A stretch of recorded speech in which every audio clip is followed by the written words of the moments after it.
Life হচ্ছে একটা game. জীবন আপনাকে সুযোগ দিবে, আপনি হেরে গেলে আপনাকে নিয়ে গল্প বলা বন্ধ হয়ে যাবে। আর আপনি যদি বেঁচে থেকে ফাইট করে যান, আপনি হয়তো ইতিহাস হয়ে উঠবেন।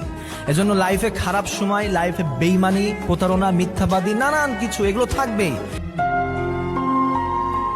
অহংকার, আমি কোনো কিছু নিয়ে গর্ব করি না। আমি জানি জীবনে এমন একটা রাত আসবে যার পরে আর সকাল হবে না।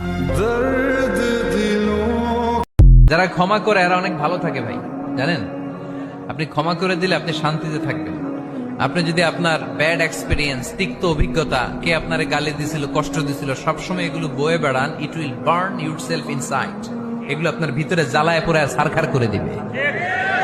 আর যদি ভুলে যান, জায়গায় মাফ করে দেন, তাহলে শোধবোধ সব শেষ। আমি আছি শান্তিতে, ঠিক কি না? আমরা শান্তি চাই কি চাই না?